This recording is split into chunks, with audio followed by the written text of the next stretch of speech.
a la grabación. Entonces, muy buenos días para todos, para todas las personas que aceptaron la invitación de participar en este taller.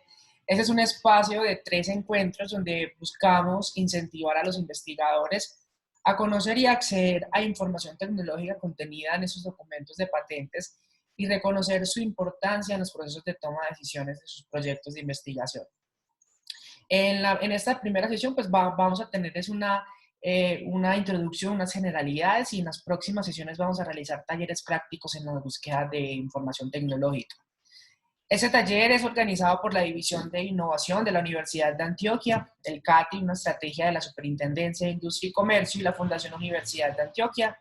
Me presento para los que no me conocen, yo soy Juan Fernando Pérez, yo soy profesional Fomento y Transferencia de Conocimiento de la División de Innovación de la Universidad de Antioquia, y los voy a acompañar en la moderación de este espacio y les estaré leyendo sus preguntas o dándole la palabra en sus intervenciones. Recuerden que pueden interrumpir a María Conchita, que va a ser nuestra invitada en cualquier momento, porque la idea es que esto sea más que una ponencia o una exposición, una clase, sea más bien como una conversación en torno a esa temática muy importante. Hoy daremos entonces inicio a ese taller de patentes, búsqueda de información tecnológica, y en esta primera sesión vamos a hablar de las generalidades de la propiedad industrial, vamos a conocer a fondo lo que es una patente, y la sesión estará a cargo de María Conchita Ramos Duque. Ella es líder del proceso de protección de la propiedad intelectual de la División de Innovación de la Universidad de Antioquia, de la Oficina de Resultados de Transferencia, de la Oficina de Transferencia de Resultados de Investigación. María es abogada de la Universidad Pontificia Bolivariana y es magíster en Derecho Privado, Personas y Sociedad, con énfasis en propiedad intelectual de la Universidad Externado de Colombia. Sin más preámbulo, María, pues adelante, iniciemos con nuestra sesión.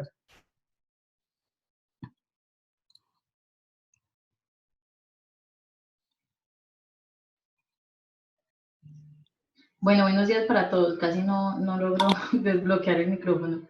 Listo. Bueno, qué bueno ver a tantos conectados. Siempre somos 30 personas.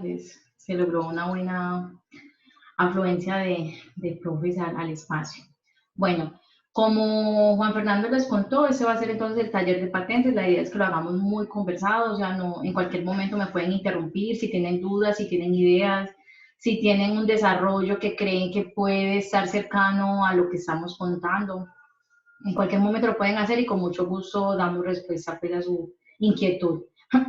Ese taller de patentes, como decía Juan Fernando, va a estar dividido en 3 sesiones. La primera la tenemos el día de hoy, la segunda será el próximo 4 de marzo y la tercera y final será el 9 de marzo, en ese mismo horario y con la misma duración de 2 horas. Ese primer espacio entonces van a ser las generalidades de la propiedad industrial, el segundo van a ser estrategias de búsqueda de información de patentes.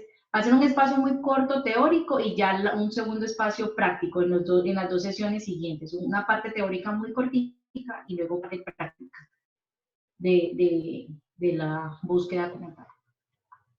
Bueno, ya Juan Fernando me presentó, yo soy María Conchita Ramos, abogada de formación y lidero al interior de la unidad de transferencia y de la división el proceso de propiedad industrial. Yo me encargo al interior de la universidad de todos los trámites de la propiedad industrial en general, que ya vamos a conocer qué es la propiedad industrial. La propiedad intelectual es una rama del derecho que nos permite, bueno, me adelanté aquí un poquito. Vamos a empezar entonces con el concepto de propiedad intelectual. Luego vamos a hablar de la propiedad industrial propiamente, y de la propiedad industrial vamos a hablar de las patentes, los tipos de patentes, los requisitos que esta deben cumplir. Hay unas excepciones de patentabilidad que se establecen en tratados internacionales y que a veces, con desarrollos que pretendemos proteger en la universidad, nos impiden la protección de ese desarrollo que tenemos. Entonces vamos a mirar las excepciones de patentabilidad y la materia no patentable, esa territorialidad de las patentes, cómo se entiende y cómo se puede trabajar con ella a través del convenio PCT, las patentes regionales y los PPH, para que entendamos esto qué es. Vamos a ver un documento de patentes, qué parte tiene, qué partes se deben estudiar, qué partes en estos y qué información nos da cada una de esas partes. El trámite, la duración de la patente, el trámite lo vamos a ver muy por encima, eso es un tema muy de trámite, muy jurídico, que a veces no, como docentes de la universidad, no Se participa desde su posición de docente como inventor, dado el caso, y eso lo acompañamos desde la unidad, pero es muy bueno que ustedes conozcan las etapas, cuánto dura más o menos, y qué precios hay y qué costos hay asociados a eso. Y para qué sirve toda esta información de patentes, que es la finalidad última de ese taller que queremos y organizamos para ustedes. Como les iba a empezar a decir, la propiedad intelectual es una rama del derecho que busca la protección de las creaciones del intelecto. Todo lo que creamos y creemos y materialicemos en el mundo real es protegible por la propiedad intelectual. Cualquier idea que se materialice va a ser protegible por la propiedad intelectual. Y lo que busca es ese reconocimiento a ese trabajo intelectual que tenemos los seres humanos para esa creación y permitir entonces un monopolio legal sobre ese activo desarrollado y su comercialización. La propiedad intelectual está pensada para proteger las creaciones y su comercialización. Entonces, cuando estamos en el plano de pensar en una patente o de pensar de pronto en el registro de un software, de otro tipo de propiedad intelectual siempre protegible, es porque tenemos mira a la comercialización.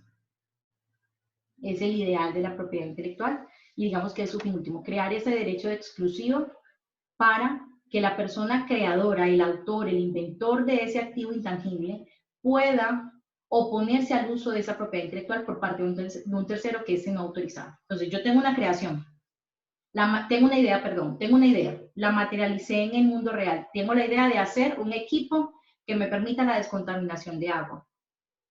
Tengo una idea de mejorar los equipos que actualmente existen o de utilizar otras técnicas y crear un nuevo equipo que permite esa solución. Cuando ya yo materializo el equipo, ya eso existe en el mundo y la propiedad intelectual me lo va a proteger. Y así funciona la propiedad intelectual en general. Esta propiedad intelectual se divide en dos grandes ramas. Propiedad industrial, que es la que vamos a observar hoy haciendo énfasis en el tema de patentes, y derechos de autor. Sobre los derechos de autor no vamos a conversar el día de hoy. Tienen implicaciones diferentes, principios diferentes, tiempos de protección diferentes. Y si requiere un espacio sobre derechos de autor, con mucho gusto lo podemos programar y también organizamos una charla al respecto de esto. En la propiedad industrial están las nuevas creaciones y los signos distintivos. Los signos distintivos son mecanismos, símbolos, letras, dibujos que se utilizan para distinguir productos y servicios en el mercado. En la universidad estos registros normalmente también se hacen, siempre bajo la sombrilla marca Universidad de Antioquia, y se tienen para distinguir los productos de la universidad, los que tenemos en la U. ¿Es posible que una patente tenga marca? Es posible, eso se puede hacer. Si uno tiene un producto que va a comercializar y ya tiene patente y le quiere poner una marca a ese producto, lo puede hacer. Eso se puede hacer. En las nuevas creaciones están las patentes de invención, las patentes de modelo de utilidad, los diseños industriales y los esquemas de trazado de circuito integrado. Vamos a conversar hoy entonces de las patentes de invención. Y lo que les voy a explicar de la parte general de la propiedad industrial aplica para todas estas formas de los signos distintivos y las nuevas creaciones. Ya los requisitos que vamos a ver de manera específica, si son para las patentes. Listo. La propiedad industrial tiene esas características. Esas están dadas muy en comparación con los derechos de autor, y así se las voy a explicar. La propiedad industrial, en comparación con los derechos de autor se protegen de manera inmediata. Usted hace la creación, materializa el artículo y ya está protegido. Y está protegido en todo el mundo. Ese reconocimiento es mundial. En cambio, con la propiedad industrial, no. La propiedad industrial se protege solo con el registro y es en el país en el que se solicita el registro. La protección es entonces territorial, del territorio donde se solicita. Yo puedo hacer la creación aquí en Colombia, pero solicito la protección en Estados Unidos. Tengo la protección allá. Tengo el derecho exclusiva en ese mercado, no acá. La protección va a ser temporal y limitada en el tiempo. Temporal es porque las patentes de invención, también pasa con los diseños industriales y las marcas, desde el momento en que se concede el registro, ese registro va a estar vigente pasados 20 años. Se cuentan 20 años desde la radicación de la solicitud de patente y se concede el registro hasta 20 años para las patentes de invención. Para las patentes de modelo de utilidad, por ejemplo, son 10 años, los diseños industriales también nos los conceden durante 10 años e igual las marcas. Es limitada en el tiempo, que en comparación con los derechos de autor es mucho menor. Los derechos de autor se protegen la vida del autor más 80 años, de manera muy general. También son susceptibles de valoración económica, era lo que yo les decía con la propiedad intelectual. Siempre se busca tener un efecto en el mercado, llevar esa solución que creamos en el laboratorio, poder llevarla a innovación y que sea utilizada en el mercado. Ese uso, bien sea como se decida, gratuito o no gratuito, va a ser susceptible de valoración económica. Podemos colocarle un precio a esa propiedad intelectual. Con los derechos de autor, en una división que ellos tienen, que son los derechos morales, esos derechos morales no son susceptibles de valoración económica. Entonces, por eso se aclara que estos sí son susceptibles de valoración económica. Es lo mismo acá, derechos patrimoniales y derechos de explotación comercial. Los derechos patrimoniales se aplican es para los derechos de autor. Los derechos de explotación comercial acá son ese precio que le damos a la tecnología y con el que podemos comercializar. Además, se los puede entregar a otra persona. Por ejemplo, en la universidad podemos crear los desarrollos, tenemos los desarrollos que salen a partir de los proyectos de investigación y podemos entregarles la explotación comercial a una empresa, por ejemplo, o a un spin-off de la universidad. Entonces, la universidad es dueña, pero el que lo usa y el que lo explota es otro. Ya la negociación de temas de regalías, de cómo va a ser ese uso, eso es la prebenda que nos da la propiedad intelectual, y la posibilidad que nos da la propiedad intelectual de poder hacer eso, de poder beneficiarnos de esa explotación comercial. Es un trámite oneroso, eso también en comparación con los derechos de autor. La protección de los derechos de autor es gratuita, es completamente gratuita, si lo hacemos con la universidad. Si se hace un registro por fuera, pues lo podemos hacer nosotros directamente o se puede hacer a través de una oficina de abogados, ya nos cobrarán los honorarios, pero para la propiedad industrial siempre es oneroso, porque la superintendencia, que es la autoridad en este tema de propiedad industrial en el país, tiene un cobro de unas tasas por el adelantamiento del trámite. Oponibilidad del registro. Esto tiene que ver es a quién le puedo yo hacer ver que yo soy dueño de esa patente, que yo soy dueño de esa marca o de ese diseño industrial. Solamente el registro va a ser oponible, solamente le puedo decir a otro, venga, esa patente es mía, cuando me conceden el registro, antes no. Cuando yo radico la patente tengo una mera expectativa del derecho, todavía no tengo el derecho. El derecho solo lo voy a tener una vez me concedan el registro, antes no. Esa es la oponibilidad del registro. En comparación también con los derechos de autor, este registro que se concede a la propiedad industrial también es constitutivo de derecho. ¿Por qué? Porque solo tengo el derecho hasta el momento que me conceden el registro. Antes no se tiene. Entonces, por eso es constitutivo de derecho. Que en derechos de autor no es así el registro, porque el registro nada más es declarativo. Nada más se tiene el registro para verificar que sí se hizo la creación. Pero aquí, en la propiedad industrial, no. Solo se tiene el derecho al momento de la concesión del registro. Con la protección concurrente, lo que les quiero anotar es el ejemplo que les ponía ahorita. Yo puedo tener una patente y le puedo tener una marca también. O si la patente, por ejemplo, tiene un software, también puedo tener registro de software. La propiedad intelectual, digamos que las formas de protección todas se pueden sumar. Todas las formas de protección que estaban en esta diapositiva anterior, todas se pueden sumar. Si yo tengo un activo que me cumple con varios de estas formas de protección, cumple requisitos de varios de estos, todos los puede tener. La propiedad intelectual tiene protección concurrente. Todas pueden concurrir en un mismo activo de conocimiento.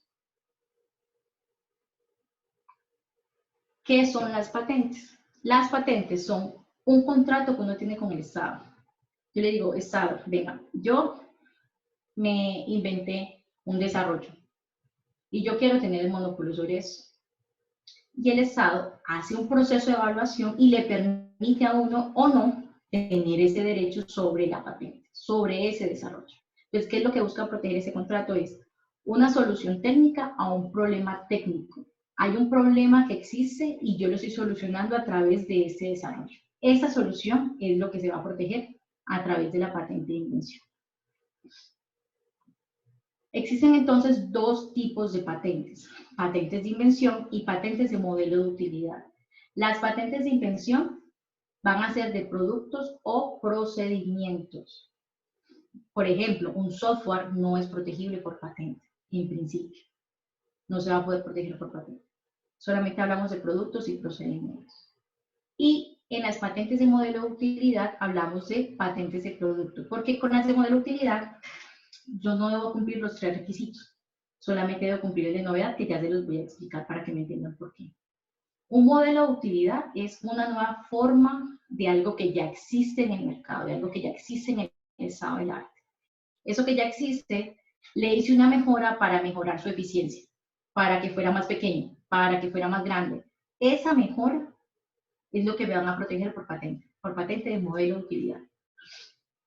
La diferencia de esto en el trámite es un trámite más corto, en un tiempo de protección menor, y cualquiera de las dos son patentes. Uno, digamos que como por estrategia de protección, para intentar la protección de un desarrollo, de entrada podemos saber que es un modelo de utilidad, pero uno intenta, por ejemplo, que le concedan una patente de invención. ¿Por qué? Porque el periodo de protección es mayor.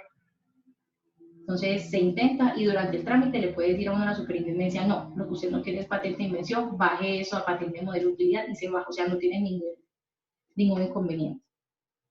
Entonces, cuando tengo un producto, un procedimiento que pretenda proteger por patente, me tiene que cumplir esos 3 requisitos: novedad, altura inventiva y aplicación industrial.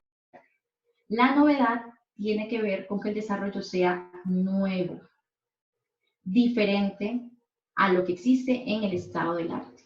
Nada parecido se le puede haber ocurrido a alguien más.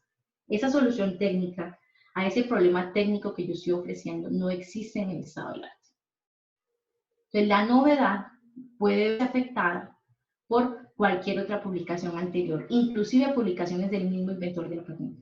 Entonces, ese es un requisito que es altamente sensible porque lo podemos afectar muy fácil y lo afectamos nosotros mismos como docentes porque, a ver, el ideal es, o un escenario normal en el que hablemos de una patente es un profesor que lleva muchos años trabajando en un tema, 10, 15, 20 años trabajando en un tema y llegó una solución para ese tema que viene tratando por tantos años.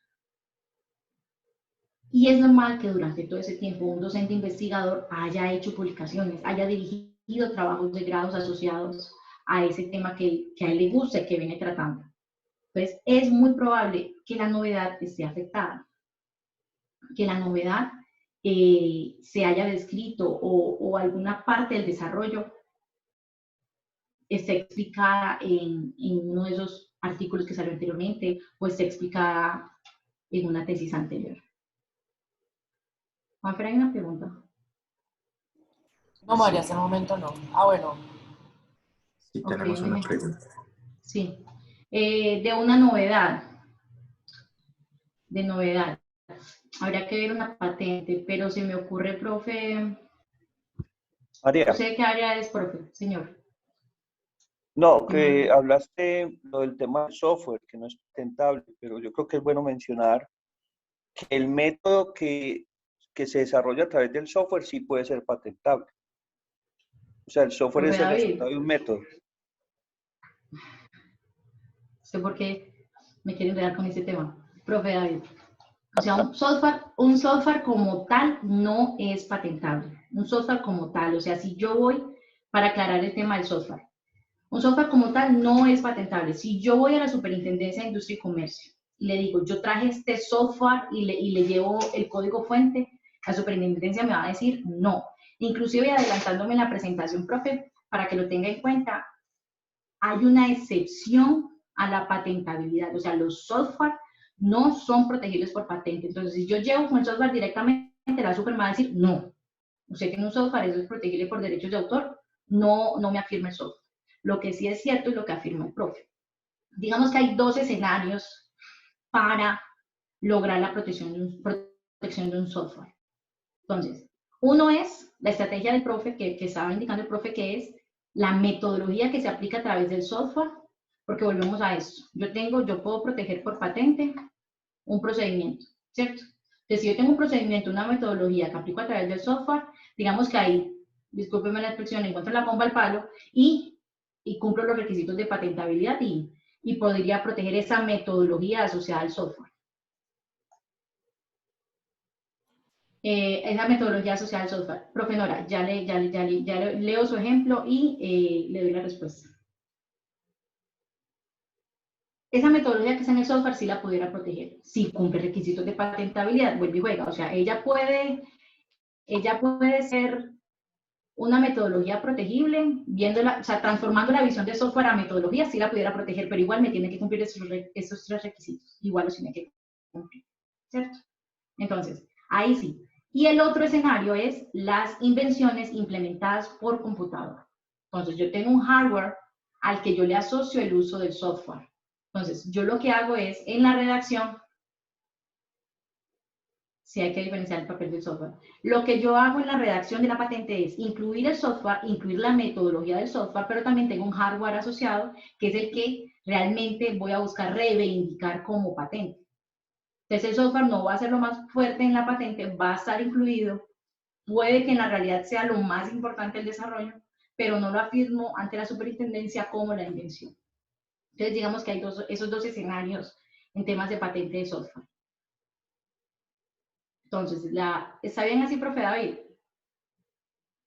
Sí, sí, yo quiero poner un ejemplo que todos vivimos. Por ejemplo, ustedes cuando usan sus cámaras, la cámara identifica donde hay un rostro y les hace un cuadrito rojo. Eso es software. Y eso se lo inventaron 2 tipos que se llaman Viola Jones. Y eso sí lo tienen patentado, ese método para identificar dónde está el rostro. Y todo celular tiene que pagar por eso. Y que se materializa en un software. Pero realmente es lo que yo quería que mencionaras, que realmente lo que vale la pena es el método, que eso es lo que ellos sí patentaron. Ya. Exacto. Sí, igual es lo que venimos conversando, profe, con usted, es el tema del cumplimiento de requisitos de patentabilidad. Entonces, uno ya lo que deja, o sea, es traducir en el trámite y en ese acompañamiento que se logra a través de la oficina de transferencia es lograr mirar cómo traducir ese software o esa propiedad intelectual que les hablaba yo al principio, esa materialización de la propiedad intelectual, cómo se logró. Pero lo que pasa es esto, si yo esa metodología la materialicé a través de un software, la primera salida siempre va a ser software, porque es que esa fue la forma en la que se materializó el desarrollo y esa materialización es la que llama a la forma de protección de la propiedad intelectual. Pero si hay un interés de una protección diferente, ya es donde toca reevaluar esa materialización y transformarla o traducirla de alguna manera para lograr cumplir requisitos de patentabilidad otros requisitos de otra forma de protección de la propiedad intelectual. En el caso de la patente, pues ya tendrá que venir a cumplir esos requisitos. Es como la diferencia o la claridad que hay que tener ahí. La profesora nos Doctor, dice, señor. que hay una cosa que es buena mencionarla, que no la has dicho, y es que todas van a ser software, sí se puede proteger mediante la Dirección Nacional de Derechos de Autor. Sí, no lo he mencionado porque la charla es de propiedad industrial, pero claro que sí, o sea, todos los software y todo lo que yo les mostraba de las primeras diapositivas del derecho de autor, todo eso se puede registrar ante la Dirección Nacional de Derechos de Autor, que yo les decía es un registro gratuito, son de verdad registros muy rápidos, son registros que se logran en un mes y los llevamos nosotros directamente desde la oficina de transferencia. Entonces, como les decía, si requieren otro espacio de este tema o que les expliquemos cómo son los procedimientos internos, con mucho gusto lo podemos organizar. Entonces, por eso es la que me estaba centrando en este tema de patentes, pero si quieren ahorita y nos sobra un poquito de tiempo, ampliamos el tema de derechos de autor para que también lo tengan en cuenta. La pregunta de la profe Nora. Sobre la novedad. En atención primaria en salud, ¿puede definirse un procedimiento para promoción en personas sanas basado en un conjunto de ejercicios? Profe, pero me supongo que ese conjunto de ejercicios o actividades son o metodologías ya conocidas, profe. Es un método de atención en primaria. Entiendo. Ese es, digamos que la materialización del activo.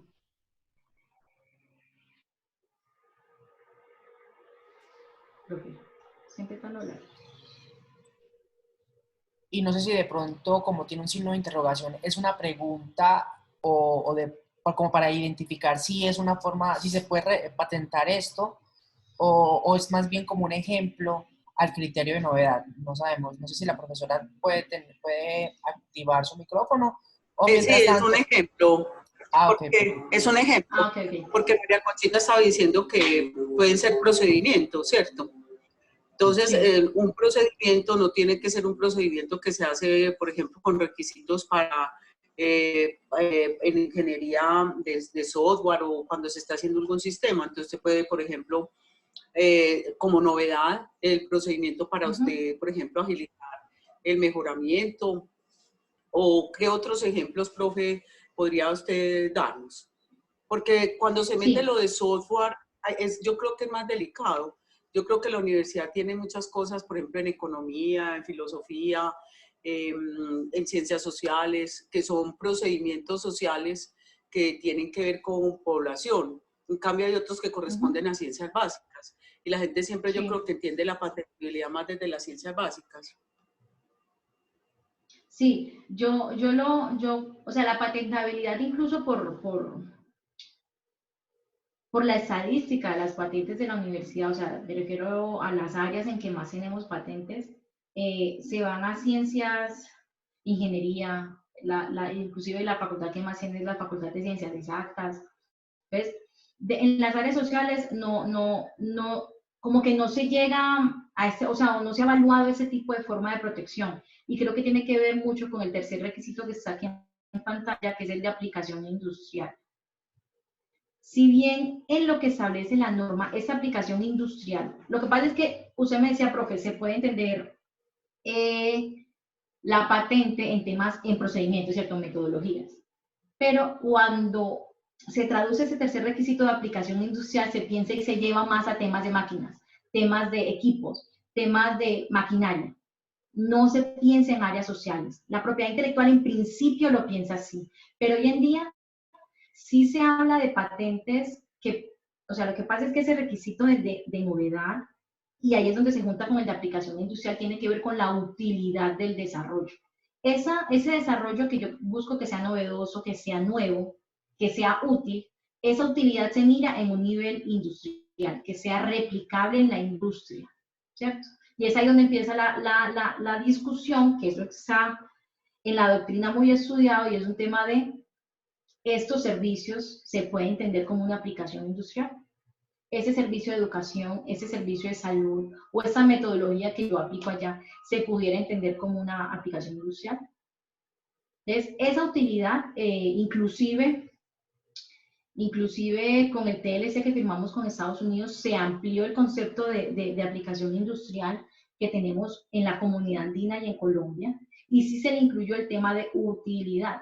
Entonces, esa utilidad, si yo tengo una metodología que puede ser útil para resolver dificultades en la industria, habría que evaluar el cumplimiento de requisitos y se pudiera intentar, ¿cierto? Pero es una discusión con la superintendencia. Porque, por lo que le decía, cuando uno piensa en los requisitos de patentabilidad o piensa en patentes, uno siempre lo piensa más en máquinas, en temas de metodologías, o sea, una cuestión industrial.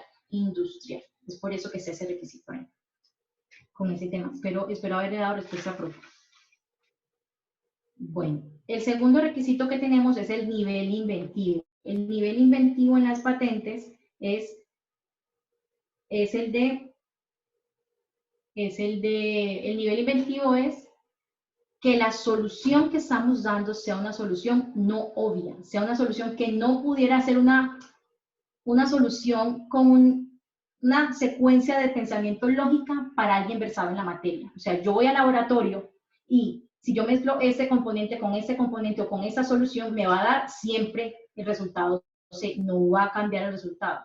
Entonces, no pretenda decirme a mí, superintendencia, que usted, mezclando estos dos pasos, mezclando estos dos elementos, va a llegar a un resultado que no sea ese. O dígame que llegó a otro. Eso sí sería novedoso.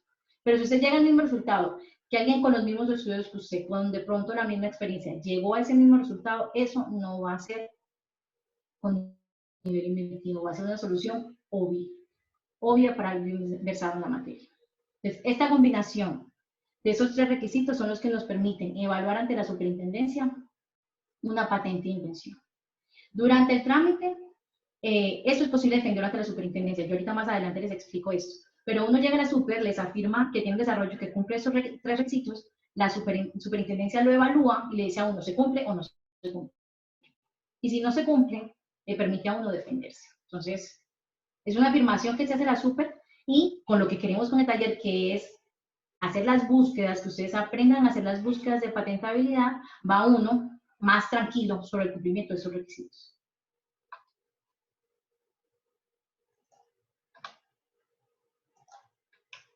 Listo. Entonces, los 3 requisitos: novedad, altura inventiva y aplicación industrial. Y se protegen productos y procedimientos.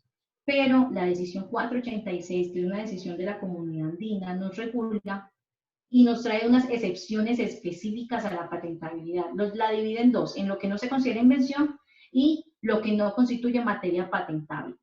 Entonces, recuerden algo que yo les decía ahorita con la novedad.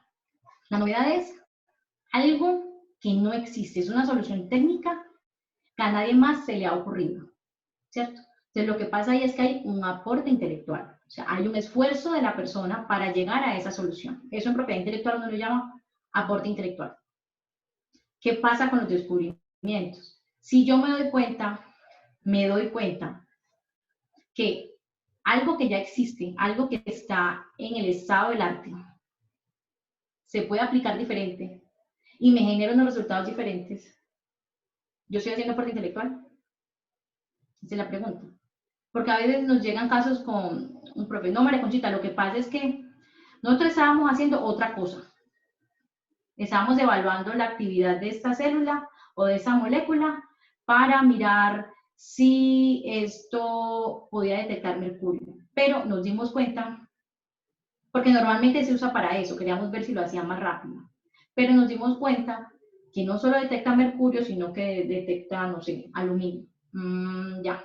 Profe, ¿cómo se dieron cuenta? Ah, no, fue que expusimos la molécula a eso y tuvo una reacción. Ah, ok.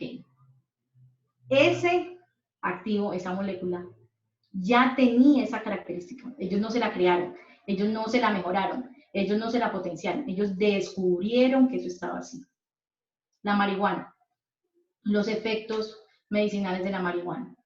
Si yo lo que tengo unas hojas de marihuana y lo que cojo es que las macero y les echo aceite y me la unto en los codos y eso me quita el dolor, yo lo que hice fue un descubrimiento. Pero si yo macero la hoja de marihuana, mejoro ciertas capacidades de ella en el laboratorio y no solo las mejoro, sino que las hago que duren en el tiempo y genero un protocolo de tratamiento con esa mezcla y genero un ungüento. Ya yo estoy haciendo actividad intelectual, estoy aportando intelectualmente para que esa característica que la marihuana ya tiene se mejore.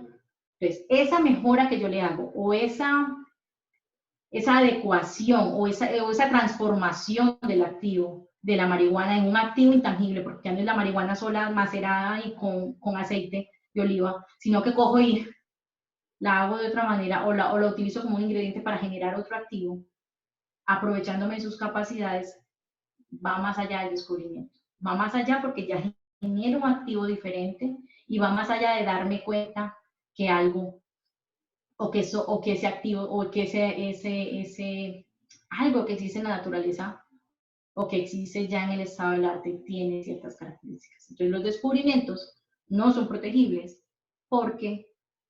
no son protegibles por patente e invención porque no tienen actividad inventiva, es algo que ya existe. El metabolismo de un microorganismo, eso por ejemplo no, o el aprovechamiento de ese metabolismo no es protegible, tiene que haber algo más. Las teorías científicas no se protegen porque se considera algo abstracto, es una guía para llegar a soluciones. Se considera que no es protegible por la propiedad intelectual porque solamente son guías para llegar a una solución, son guías para llegar a esa solución de ese problema. No se considera por eso. Las obras artísticas y los programas de computador, los software, no son protegibles, no son patentables porque se protegen es por los derechos de autor. No son protegibles es por eso. Es una excepción pues expresa en la norma, así como lo veo. Y no constituyen materia patentable los segundos usos. Eso también es algo muy común a veces con los desarrollos que nos llegan de las áreas químicas. Son desarrollos que normalmente tienen un uso, inclusive pueden estar patentados para ese uso. Y los profes encuentran, o ustedes encuentran, que sirve para otra cosa. Y esa otra cosa que está sirviendo ahora, o que ustedes se dieron cuenta que servía, nadie lo había encontrado. Nadie lo había encontrado. María, por acá hay una pregunta del profesor Andrés Felipe Muñoz. Dice, sin embargo, el descubrimiento lleva al desarrollo de una nueva metodología con el nuevo enfoque, si se consideraría su novedad y calidad inventiva. Claro que sí, profe. O sea, si yo descubro algo, que era el ejemplo que trataba de darles, descubro algo y desarrollo una metodología, como usted lo dice, a partir de ese conocimiento, claro que sí. Claro que sí. Nada viene de la nada. Eso es como, no sé, un dicho de los que trabajamos en propiedad intelectual. Todos nos inspiramos en algo. Y más en la naturaleza y más en lo que ya existe. Entonces, nada se crea de la nada. Yo puedo existir algo, puedo coger algo que ya existe y mejorarlo. O a partir, o no mejorarlo, sino a partir del conocimiento asociado a ese, genere otra solución para otra área del conocimiento, por ejemplo. Sí, claro. Igual, es como usted dice, podría tener, o sea, se debería evaluar su novedad y su altura inventiva. Siempre tengo que pensar es en los requisitos de patentabilidad. Siempre es así. Y si, por ejemplo, si yo tengo su descubrimiento y llevo un segundo uso, por ejemplo, yo creo que ese segundo, perdón, esa nueva metodología que yo estoy creando, yo creo que es nueva. Yo estoy seguro que es nueva. Y cuando voy a evaluarlo, cuando voy a mirar si sí realmente es nueva, me dicen, no, eso es un segundo uso. Eso ya se había usado, o sea, eso ya está protegido y lo que usted encontró fue una nueva forma de usar eso. Esa nueva forma es una nueva forma. El ejemplo que siempre pongo con este es el ejemplo del Viagra. Ustedes saben que el Viagra era un medicamento cardíaco, ¿cierto? Y está protegido, inclusive el medicamento, la pastilla, tiene patente de diseño. Eso, de un diseño industrial alrededor de la forma de la pastilla. Y tiene marca, pues tiene muchas cosas asociadas. Colombia es hasta famoso en el mundo porque no le concedió la patente para ese segundo uso en Colombia. Aquí está patentado el uso del medicamento, del primer uso. El segundo uso, no. Entonces, es el mismo medicamento, las mismas características, los mismos componentes, pero que tienen otro uso. Ese uso yo no lo puedo proteger. Eso no se puede proteger en Colombia. En Europa sí, por ejemplo. Eso sí se pudiera hacer.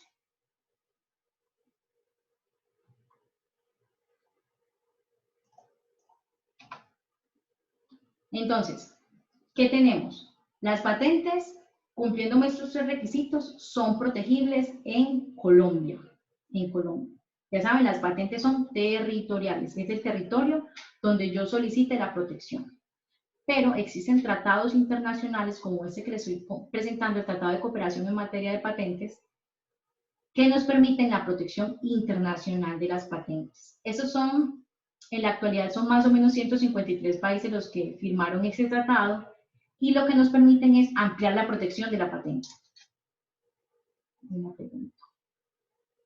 Por acá dice Juan Camilo Mejía que solo para aportar, los segundos usos los quería meter Estados Unidos en el TLC.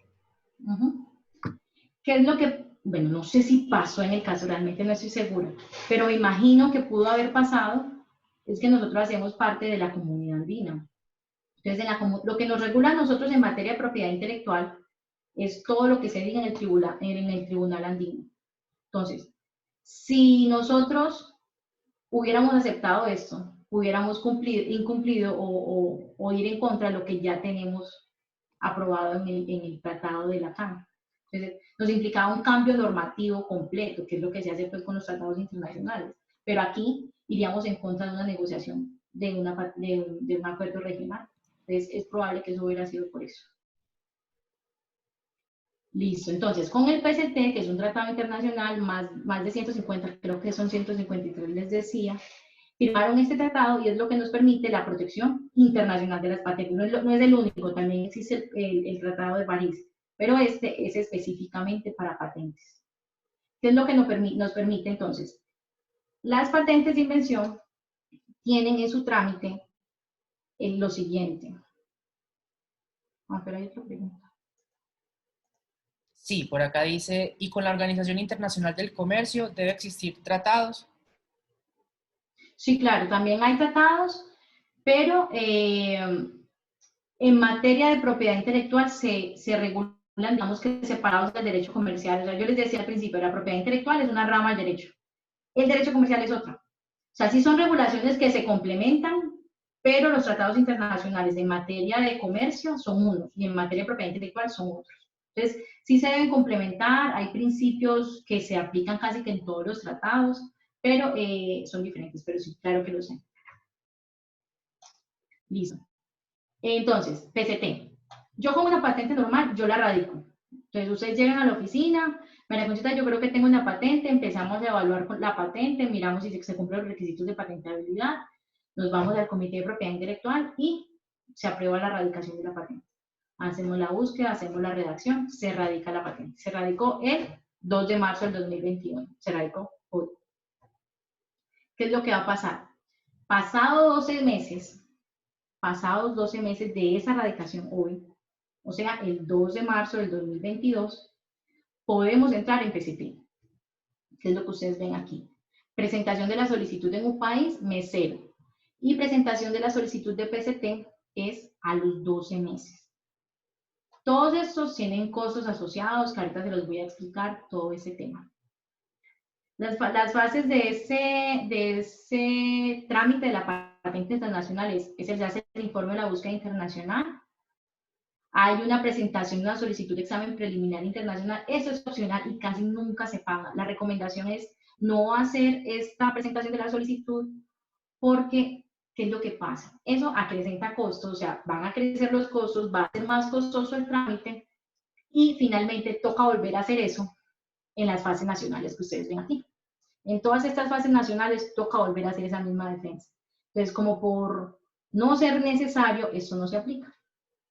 Es un informe preliminar sobre la patentabilidad, eso no se hace. Entonces, ¿qué es lo que está pasando? Yo presenté la solicitud en un país, la presenté en Colombia. Todavía no me han concedido la patente. Yo todavía sigo en trámite.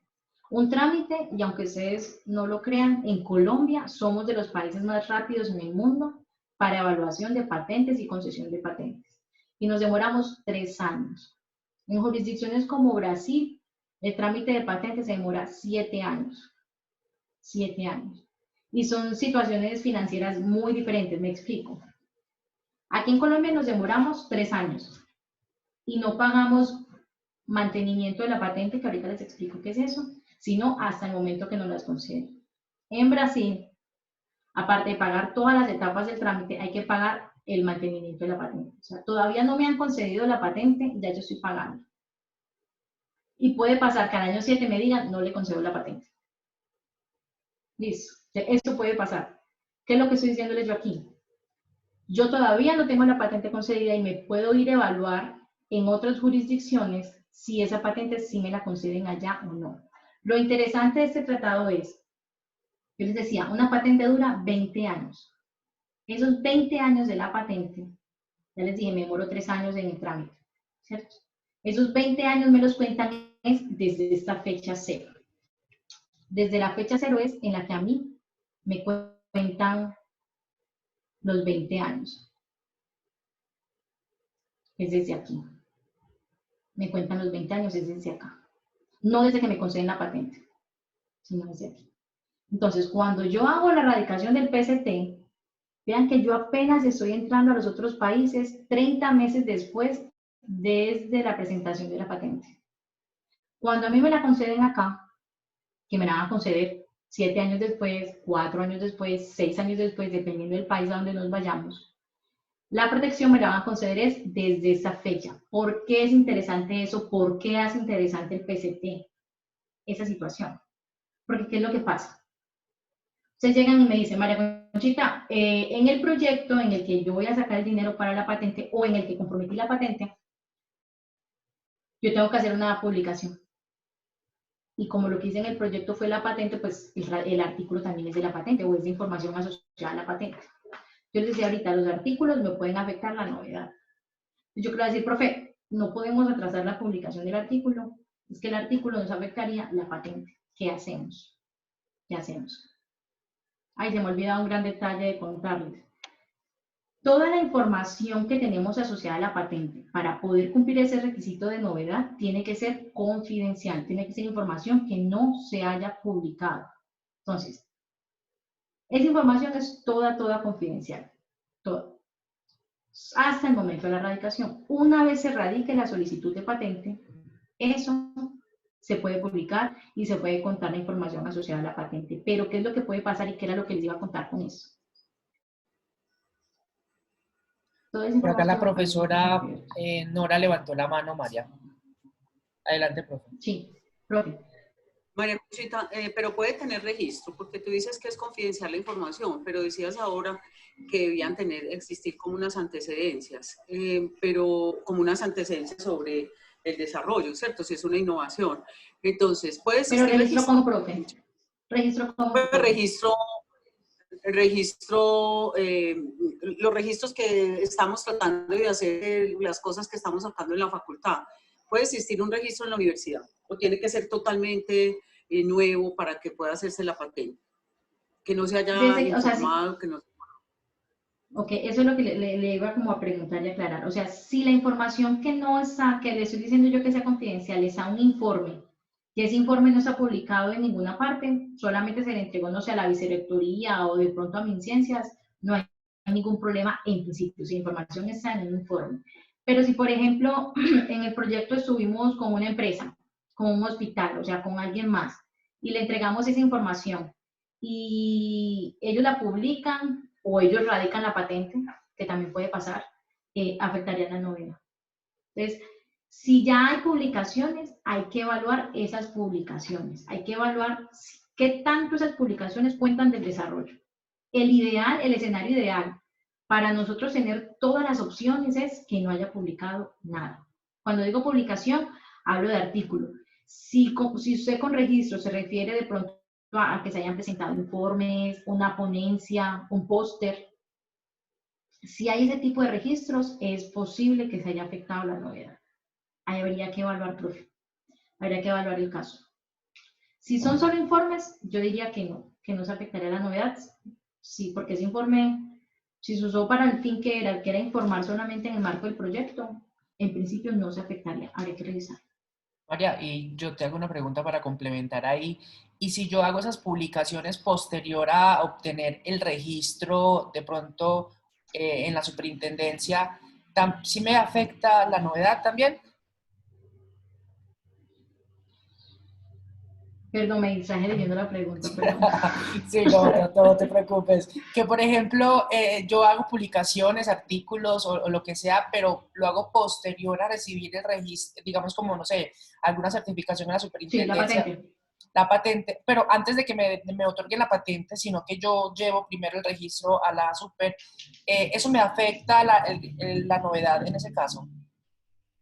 No, o sea, era el ejemplo que les quería poner. Si ya la solicitud está radicada, ya se puede publicar. O sea, la radicación es yo fui a la super y dije, quiero que me concedan esa patente. Ahí, ya yo tengo un nombre radicado, ya puedo publicar, Sobre la tesis, las tesis afectan la novedad y yo diría que lo afectan a la par del artículo. Pues ya está más porque son más descriptivas. Y sobre todo porque también se publican, las tesis se pueden acceder cuando uno las entrega y el cumplimiento de los requisitos de grados es entregar la tesis, que esta sea publicada en el repositorio de la universidad, claro que afecta la novedad. Claro que afecta la novedad. ¿Qué es lo que hacemos en este tema del PCT y la erradicación de las patentes? Es manejar esos tiempos, Entonces yo les digo, me dice María Conchita, el estudiante se tiene que graduar, él tiene que sustentar la tesis y para la erradicación la tiene que hacer. Exacto, eso era lo que les iba a decir, el profe Andrés se me adelantó. El estudiante se tiene que graduar ahorita en noviembre y con lo que tú me estás diciendo, la patente queda radicada en marzo o en abril. ¿Qué hacemos? Profe, yo le puedo mandar o a través de la coordinación de la unidad de transferencia podemos enviar una carta a la facultad para que la sustentación de la tesis se haga privada, los evaluadores de la tesis firmen un acuerdo o un compromiso de confidencialidad y que esa información no se replique más que en ese espacio. Y además que se haga cerrada, que no sea pública la sustentación de la tesis. Y así hacemos que la tesis no se publique y no afecte novedad. Igual, de todas maneras, en este escenario de PCT, ya han pasado 12 meses. Entonces, es posible que la información ya esté publicada y lo que les estoy diciendo, ya yo puedo publicar después de haber radicado la primera solicitud en el país. Juanfer, la que estaba antes, Sí, por ya acá la el habíamos profesor, leído. el profesor Andrés Felipe Muñoz pregunta y dice, teniendo en cuenta que el proceso de patentabilidad tiene un foco industrial y de comercialización, adicional a cumplir los requisitos de patentabilidad, ¿hay algún prerequisito de análisis de mercado? Y una adicional, ¿se debe entonces guardar silencio por los X años que tarde el proceso? Ok, entonces, listo, le voy a responder la primera. Para la superintendencia no hay un requisito de mercado en tema de patentes. En temas de diseños industriales sí, pero no los voy a enredar con eso. La super no me pide que el activo sea comercializable, no me pide eso. Eso digamos que se supone desde el concepto de la propiedad intelectual que si yo voy a hacer esa inversión de tiempo y dinero es porque tengo un interés comercial, ¿cierto? Entonces, la super no me lo solicita, pero al interior de la universidad sí hacemos ese estudio de comercialización antes de empezar con el trámite de la patente. Sí lo hacemos. Y es lo recomendable. ¿Se debe entonces guardar silencio por los años que tarda el proceso? No, no. Lo que yo les digo es, yo creo que me voy a adelantar en una parte aquí para mostrarles una parte del proceso nacional. Para mostrarles lo que les quiero decir. Ay, lo voy a pasar. Y ahorita me devuelvo a mostrarles eso. Listo, yo les quiero mostrar. Aquí era como lo que yo tenía para casi finalizar, pero no sé, Juan, pero resolvemos primero las que están ahí y luego les explico esto, le respondo al profe Andrés. A ver, yo les explico el tema de la confidencialidad y de la novedad. Les dije esto. Toda la información del desarrollo y asociada al desarrollo tiene que ser tratada como confidencial antes de la radicación. Antes de la radicación. Una vez se radique, o sea, una vez pase esto de la radicación, la información ya toda se puede publicar. Inclusive, dentro del trámite de patente nacional, que es el que les estoy mostrando aquí, hay una publicación. Hay una publicación. Entonces, toda la información que yo les estoy diciendo debe ser confidencial antes de la radicación, después se va a publicar. Después se va a publicar. Entonces, es un proceso de trámite y se da aquí y se da en todas partes del mundo por los tratados internacionales que les estaba mostrando arriba. Esa publicación se da. ¿Qué es lo que se debe hacer de manera interna? Manejar los tiempos. Manejar los tiempos. Yo lo único que les pido dentro del acompañamiento interno es no publiquen antes de la radicación. Publiquen luego de la radicación y yo les aviso cuando se radica y ya ustedes pueden publicar todo. Es que se puede publicar todo hasta la patente misma. Porque ya tengo una fecha de prioridad, que es lo que me da la primera fecha de la radicación. Entonces, toda la información se va a publicar después.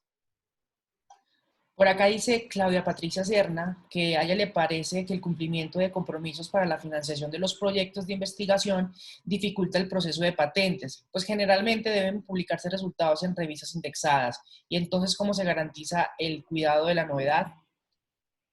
No, profe, yo le sumo a eso es que antes les decían publiquen, publiquen, publiquen, publiquen.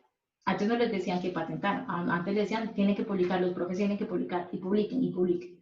Entonces, ¿cómo garantizamos el cuidado de la novedad? Profe, yo como le diría, es planeación, es como previsión a partir de esos espacios y de acceder a esta información acerca de las patentes. Es muy difícil que yo les diga, profe, que hace 6 años, 7 años, 8 años, ustedes debieron no haber publicado. Y también MinCiencias permite cambiar artículos por patentes, es cierto. Y es un tema pues de indicadores y de indicadores inclusive del país, ¿cierto? Que ahora están interesando un poco más las patentes, los artículos no creo que nunca vayan a dejar de interesar. Pero ¿cómo podemos garantizar la novedad? Se puede hacer la publicación sin contar el detalle de la patente. Si yo tengo un procedimiento que tiene 5 pasos y los 5 pasos los voy a describir en el artículo, me afecta la novedad. Pero si de los 5, por poner un ejemplo, el tercero se basa en una metodología que ya existe, pero ese tercer paso genera un efecto diferente en el marco de mi protocolo, en el marco de mi metodología, es por la forma en la que yo lo aplico, pues yo cuento, exacto, es un asunto de educación y conocimiento. Vuelvo al ejemplo, tengo una patente que tiene 5 pasos, tiene una metodología de 5 pasos, el tercer paso es un paso que ya está conocido en el estado del arte. Mi recomendación que sería, profe, publique lo que pueda publicar o lo que necesite también para cumplir el requisito mismo de la publicación sobre el tercer paso. No me cuente los 5, cuénteme uno de los 5 y ojalá sea el menos importante. Eso sería como la alerta que yo quisiera yo que prendieran en el caso de las publicaciones. Es ese. Yo no puedo decirles no publiquen, yo sé que tienen que publicar, yo sé que los estudiantes se tienen que graduar, pero si estamos pensando en patente, esa publicación hay que matizarla. No pueden contar todo, no pueden contar todo. Sería contar una parte. Es como la recomendación, garantizar el cuidado de la novedad. Educación y conocimiento sobre estos temas, yo creo que sí, y por eso es que estamos organizando estos espacios desde la División de Innovación, porque es importante inclusive que ustedes, dentro de sus procesos de planeación y de planeación y diseño de los proyectos de investigación, esto se tenga en cuenta, porque son temas de tiempos, son temas de tiempos. He tenido casos de profes que un proyecto se termina en 2 meses o se termina a una semana, y me dice, María Conchita, me comprometí con una patente, ¿cómo hay que erradicar la patente? Si no quedo con el pendiente ante mi incidencia. Y yo, profe, pero la patente nos demoramos mínimo, y corriéndole, profe, mucho, 5 meses. Para yo poder decirle, hágale, profe, ya le tengo el requisito y aquí está el certificado de la super de que erradicamos la patente. Entonces, son temas de tiempo, son temas de recursos, que eso los vamos a ver ahorita cuando les muestre esta diapositiva. Pero sí, definitivamente es de educación y de que sepan que nosotros estamos en la unidad de transferencia para acompañarlos con estos temas. Con PCT es Protección Internacional de las Patentes y me permite una fecha de prioridad anterior. ¿Qué es lo que va a pasar? Entonces, a esto iba con el tema de la fecha.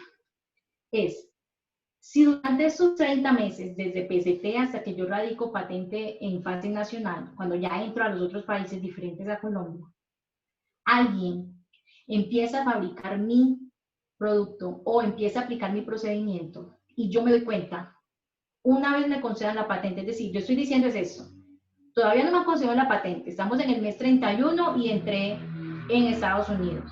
Y yo me di cuenta que en el mes 18, en Estados Unidos habían empezado a fabricar mi producto y ya lo están comercializando y se están haciendo millonarios con eso.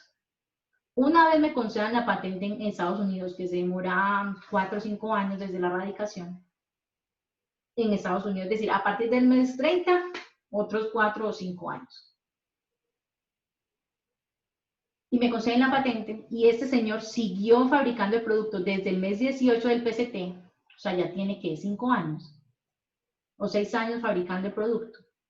Yo puedo decirle, oiga señor, yo tengo la patente, si bien la patente me la concedieron en el 2029, 2030, yo tengo la patente desde el 2 de marzo del 2021. Usted está afectando mi derecho de patente.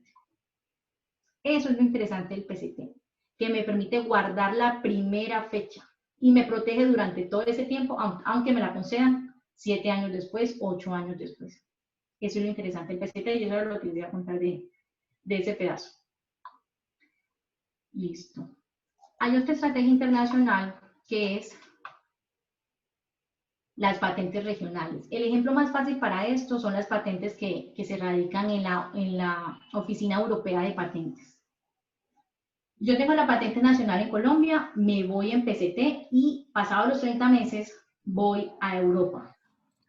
En Europa me hacen un solo trámite.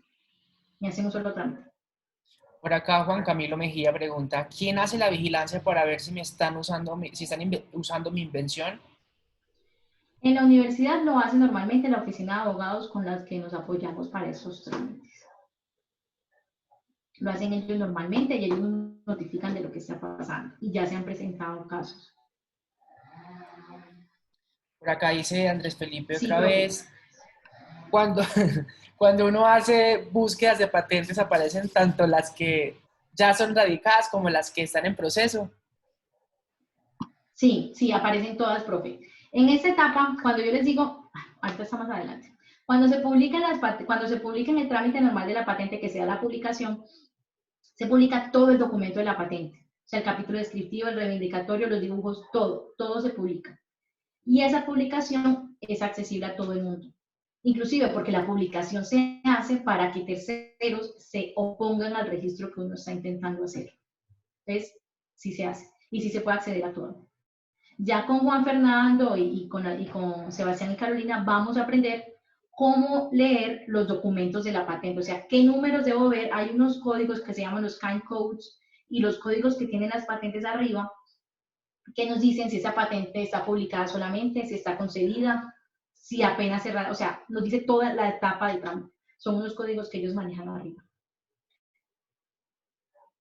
Y con las patentes regionales, entonces, ¿qué está pasando? No solo esto, profe, para que lo tenga en cuenta de cuándo le va a salir publicada y con ese ejemplo también lo ve.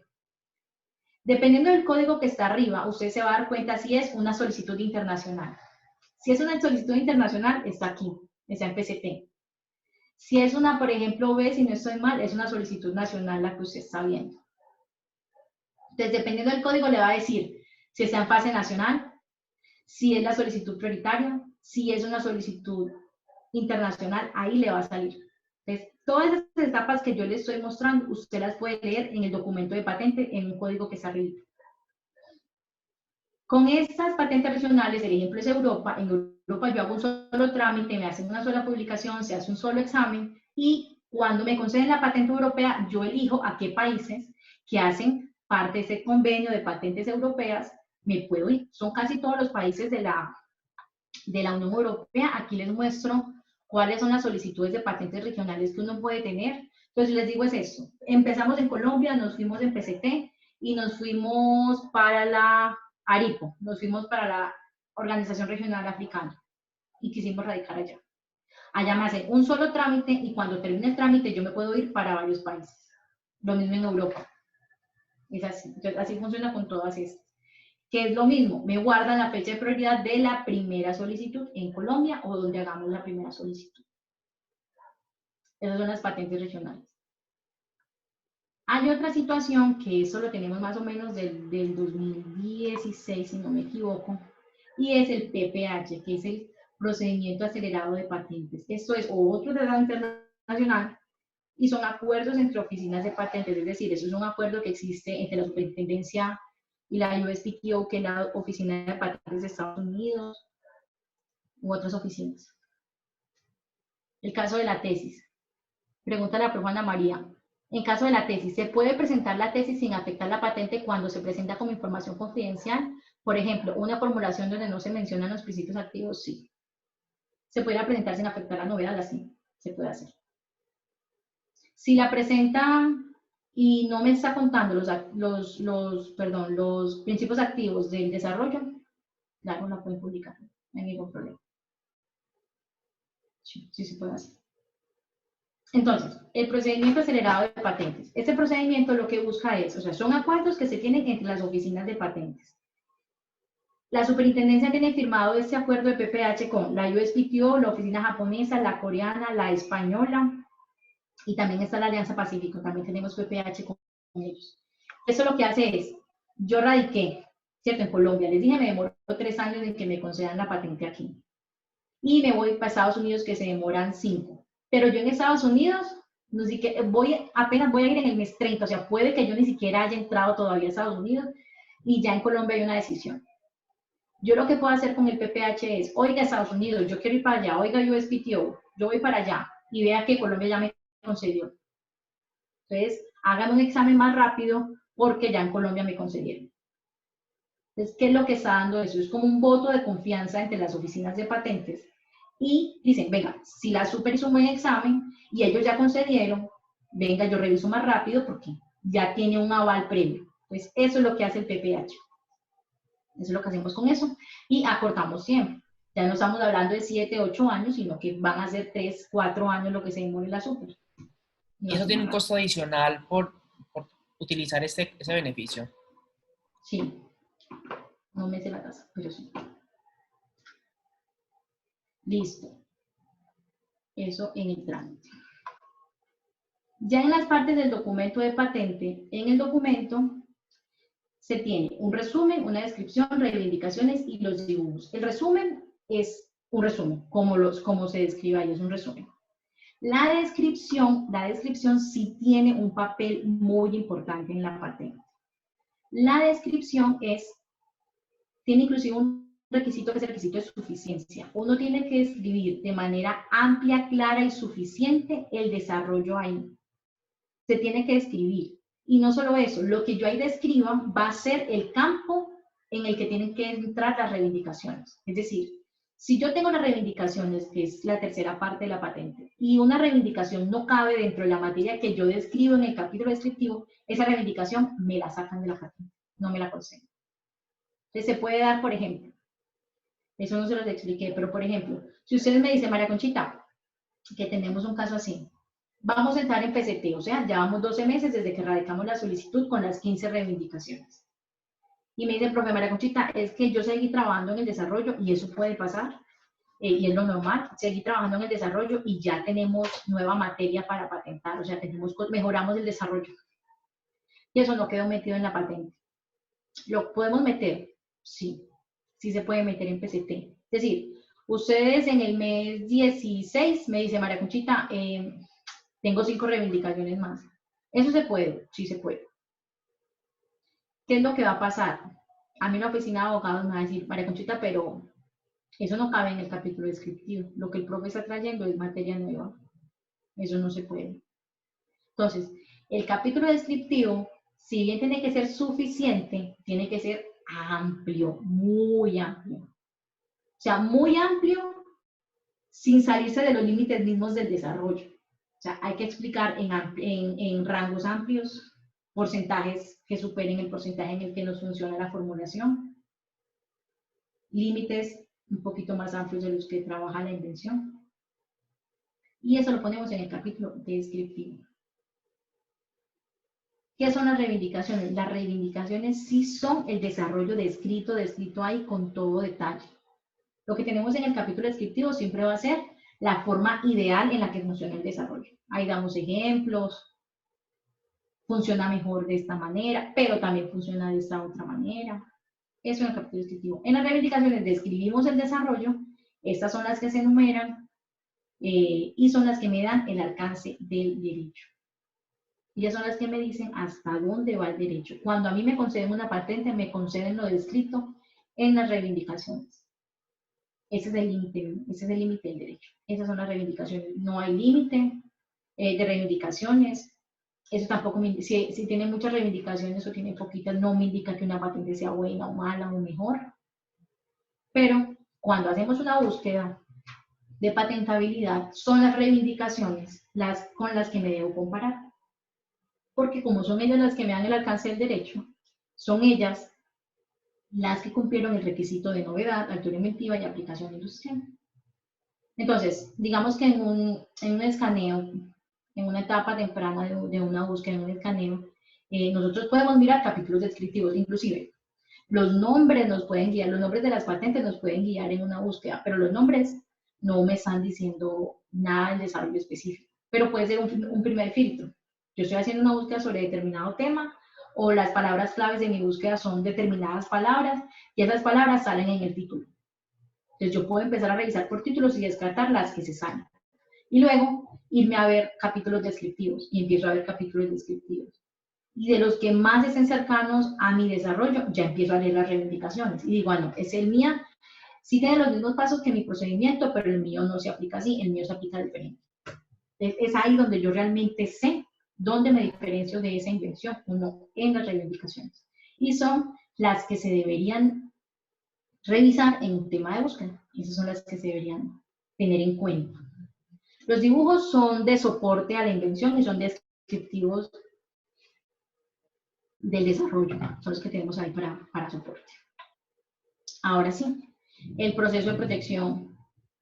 Profe Nora, dígame.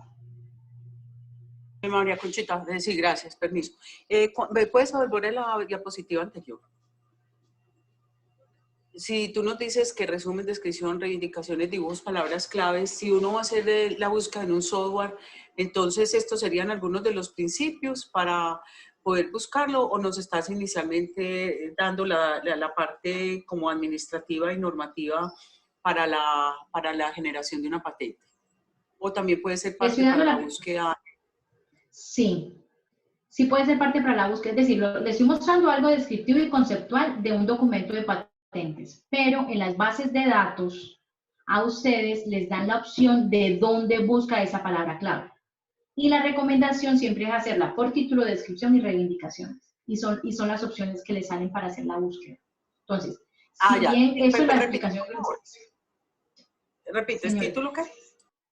Título, descripción y reivindicaciones. Son como los parámetros que salen arriba. Igual, era lo que les decía, o sea, es más fácil encontrar o es más preciso la información que usted busca y compara con las reivindicaciones. Las que usted encuentra en título y en descripción serán guías para la búsqueda misma. Pero si ya queremos, digamos que de manera definitiva, y eso que una búsqueda nunca es definitiva, porque el estado del arte cambia muy rápido, pero si a una fecha queremos dar un concepto sobre un estado del arte, sobre determinado desarrollo, es más cercano o más preciso si lo comparamos con las reivindicaciones, porque eso sí me está diciendo qué es lo que protegieron los demás.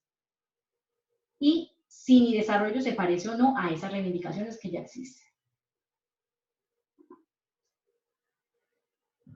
¿De acuerdo, profe? Listo, yo voy a continuar. Entonces, ya en el proceso de protección en Colombia, y aquí les quería mostrar era precisamente esto, el tema de costos asociados, el tema de por qué es importante hacer una búsqueda, o sea, de las varias razones que tiene eso. En todo proceso de protección, en todo proceso de patente, la búsqueda es indispensable, porque la búsqueda nos permite evaluar qué es lo que está en el estado del arte y si mi desarrollo cumple o no requisitos de patentabilidad. ¿Cierto? Y esa revisión también me va a permitir guiar o mejorar mi desarrollo. No porque, no solo desde lo técnico, sino inclusive para la redacción de patentes. Se hace la búsqueda, eso va a depender mucho del desarrollo, eso era lo que yo les decía, los temas de los tiempos de ejecución de los proyectos de investigación, para que los tengan en cuenta. Y sobre todo con los compromisos o como los productos se solicitan en licencias, porque en licencia a veces colocan, y es confuso, se compromete con una patente, pero yo les digo, pero la patente ¿cómo? ¿Radicada? ¿Redactada? ¿Concedida? ¿Cómo? ¿Y cómo nos vamos a comprometer nosotros a una patente concedida? Es que esa decisión está en manos de la universidad, no está en manos de nosotros, de la oficina de transferencia, y menos en la de ustedes como profe. O sea, eso es imposible cumplirlo. Porque, primero, pues tendrán que tener un proyecto que les dure 4 o 5 años, solamente para el trámite de la patente, ¿cierto? Y la decisión no depende de nosotros, entonces es muy difícil. Entonces, cuando me preguntan antes de la formulación de un proyecto, cuando lo están formulando, y los profes me preguntan, María Conchita, sí, vamos a compartir la presentación, no habíamos dicho, pero sí la vamos a compartir y se está grabando todo, profe. El ideal para comprometer una patente de invención en un proyecto es, para mí, redactada. La radicación no es lo que más nos va a costar, la radicación vale 86.000 pesos, eso no, digamos que no es representativo dentro de un proyecto de investigación o dentro del presupuesto de un grupo de investigación, no. Pero los costos anteriores sí, estamos hablando más o menos de 10 millones de pesos solamente para yo radicar la solicitud de patente ante la superintendencia. Esos son costos que es importante tengan en cuenta y que una búsqueda o una buena búsqueda de antecedentes de la patente nos ayudaría a guiar mejor. Si nosotros hacemos una búsqueda y nos damos cuenta que el desarrollo realmente no cumple con novedad, no la cumple, porque hay un desarrollo parecido, nos encontramos un desarrollo que que es dominante en el área, porque puede pasar que tenemos patentes muy viejas o existen en el estado del arte patentes muy viejas, que son tan amplias, como yo les decía ahorita, los capítulos descriptivos son tan amplios, que el desarrollo que tenemos en la U a veces cabe dentro de esa descripción. Entonces, ¿qué tenemos? No tenemos novedad. O tenemos un desarrollo muy preciso, muy estricto, o muy cercano a lo que el estado del arte ya está determinado por esa patente dominante. Entonces, por eso la búsqueda nos va a servir para decir, oiga, ¿hago esa inversión o no hago esa inversión? O si la hago, ¿cómo la hago? ¿Cómo mejoro mi inversión o cómo la cambio según lo que ya existe el estado del arte con una visión de patente en mente, ¿cierto? No es lo mismo que lo que estamos pensando en el marco del proyecto de investigación a como lo estamos pensando como patente. Es diferente. El lenguaje cambia, cambia la forma de trabajo. Una redacción de un documento de patente no es la misma redacción a la que estamos acostumbrados. Los que redactamos las patentes, o yo no redacto patentes, los que redactan las patentes ni siquiera son abogados. Son personas con formación técnica, áreas cercanas o áreas de las mismas áreas de conocimiento de los desarrollos, que tienen conocimiento de la redacción de patentes, tienen conocimiento y son expertos en los trámites de patentes. ¿Cómo debo escribir? ¿Cómo debo redactar la patente o las reivindicaciones de la patente para que la superintendencia me conceda? Para que me conceda la USPTO, para que me conceda en Europa la patente. Es el mismo desarrollo, pero ellos tienen el conocimiento para cómo organizarlo y cómo presentarlo, que es muy diferente a cómo redactamos un artículo, es muy diferente a cómo redactamos una tesis. Las patentes, si bien tienen un requisito de suficiencia y deben ser descriptivas, la forma en que se describe es diferente. Es diferente. Entonces, por eso es que también tiene esos costos asociados a la redacción, porque quien lo hace es un experto que no me garantiza, pero porque ninguna oficina de abogados se compromete a que le van a conceder a uno la patente, pero sí me garantiza que hay un buen ejercicio en la redacción del documento.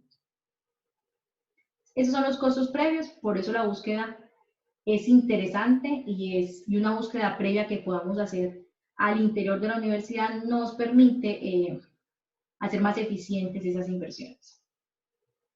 La radicación, examen de forma y publicación son el examen de fondo también y la decisión son etapas que siempre se dan. Inclusive puede pasar, y se han presentado casos, en los que hagan un segundo examen de fondo. Es un segundo examen de fondo y eso también es este costo que está aquí por 2. Estos costos que están aquí por 2.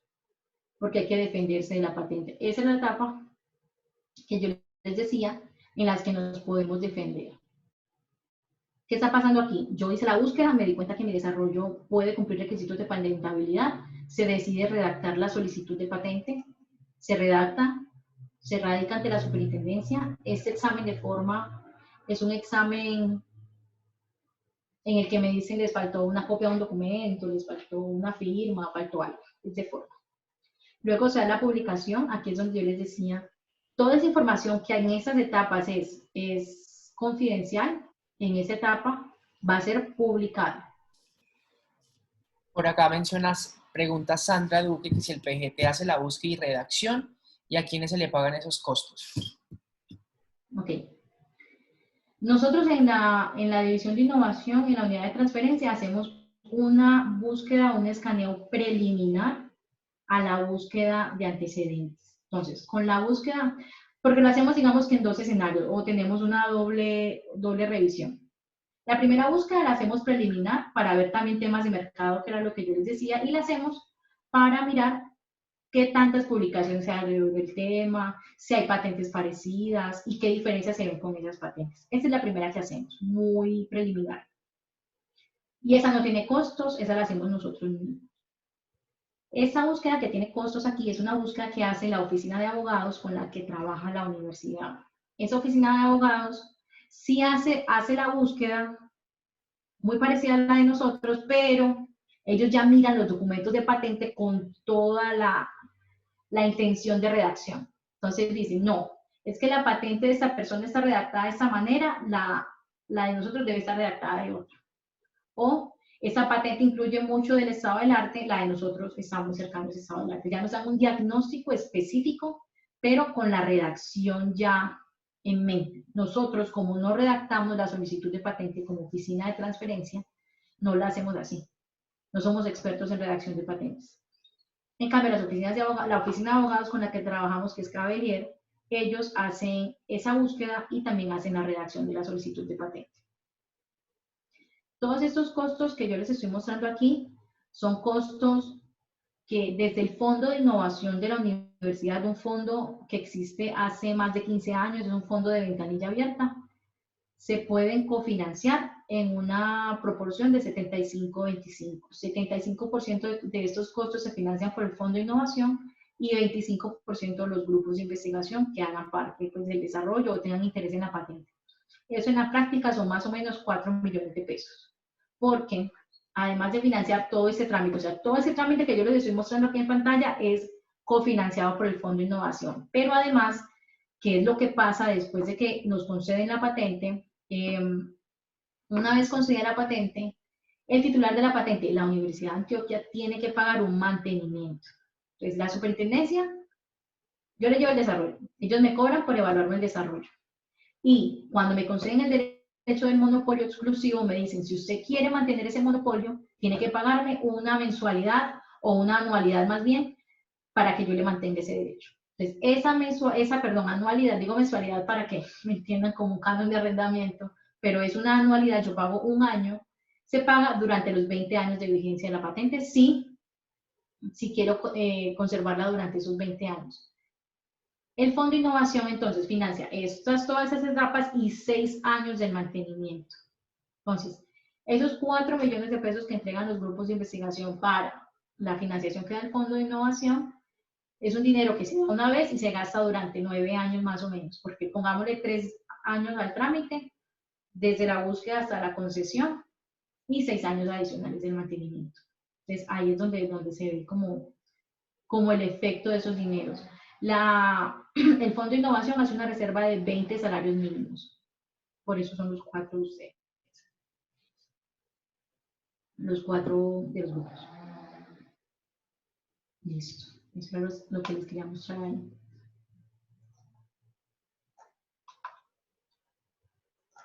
¿Por qué la búsqueda se vuelve interesante ahí? Porque me dice, oiga, ¿sí me voy a hacer esa inversión o no? Inversión en tiempo y dinero. Entonces, esa decisión que toma la superintendencia, como ya les decía, es territorial. Ese es el alcance que tiene. Ese derecho me lo conceden en Colombia solamente. ¿Qué es lo que me va a indicar entonces, profe Nora? Chita, la Superintendencia de Industria y Comercio. Sí, la autoridad para conceder las patentes es la Superintendencia, sí, de Industria y Comercio. Sí, esa era la pregunta, profe. Listo. Era que tenía pues la inquietud si había de pronto, pues no tenía que ver nada con la Superintendencia Financiera, sino Industria y Comercio, ¿cierto? Sí, sí. Por lo que sí. tú decías, industriales. Sí. La autoridad para temas de patentes en el país es la Superintendencia de Industria y Comercio. La autoridad en el país para temas de derechos de autor es la Dirección Nacional de Derechos de Autor, son autoridades diferentes. La superfinanciera, las otras superintendencias vigilan otros temas. En propiedad intelectual, la Superintendencia de Industria y Comercio. Listo. Entonces, cuando la super me concede una patente, lo hará en el territorio nacional, que es donde ella tiene competencia y es la jurisdicción pues, donde regula. Por acá el profesor Juan Carlos Quintero, que si le podemos indicar y explicar cómo usar las bases de datos para la búsqueda preliminar de patentes. Justamente en la próxima sesión, profe, vamos a abordar este tema.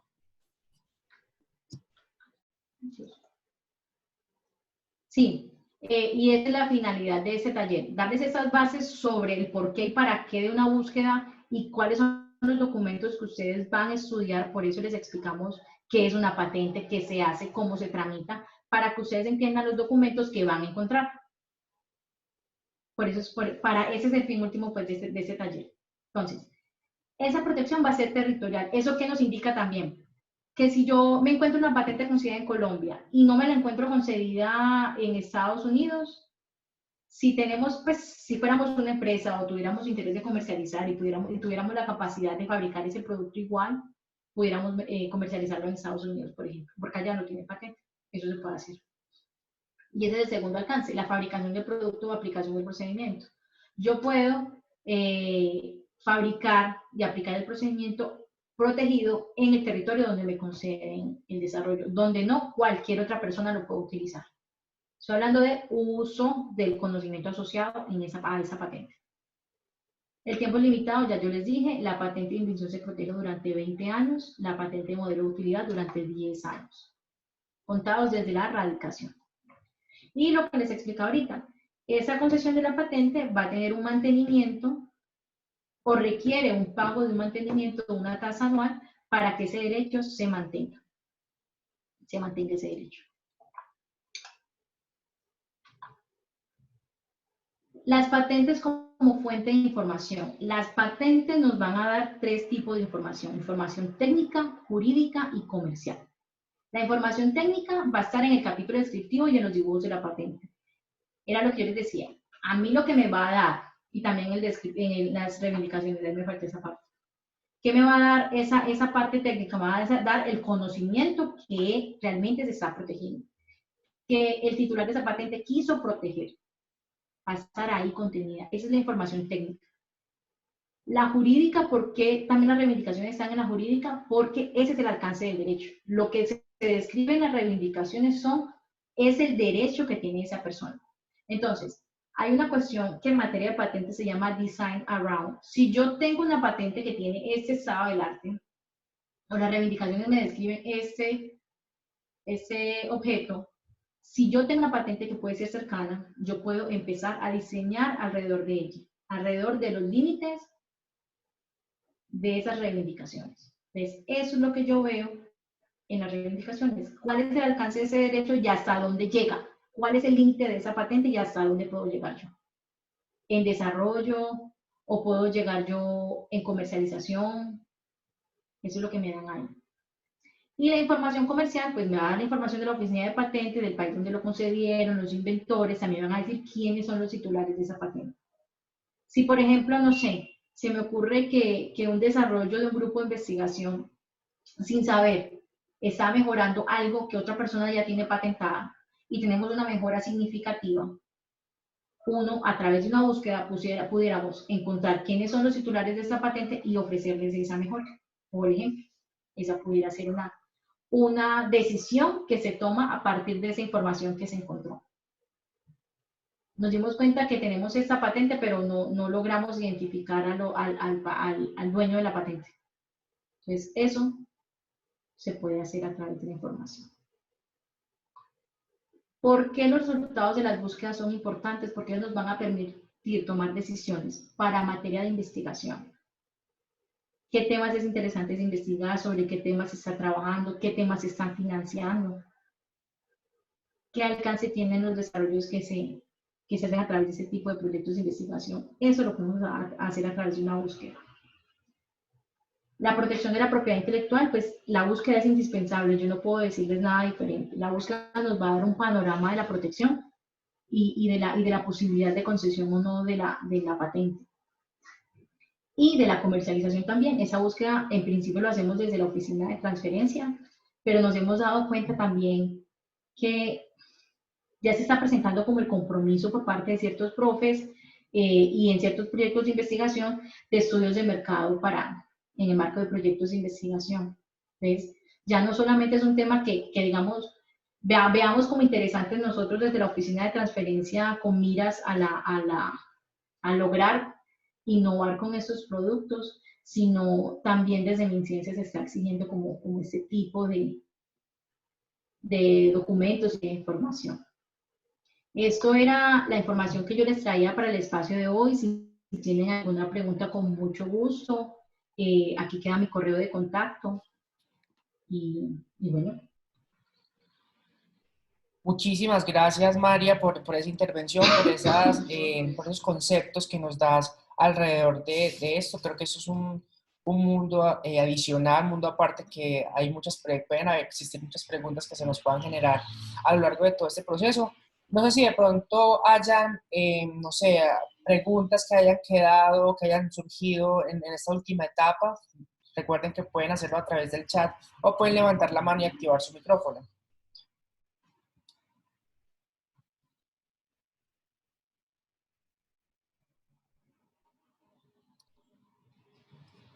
Bueno, pues al parecer les quedó muy claro, María. Entonces, yo sí les quiero pues recordar que al finalizar este ciclo de talleres, les estaremos compartiendo entonces a sus correos electrónicos las memorias audiovisuales y estas presentaciones de todos los encuentros que tengamos.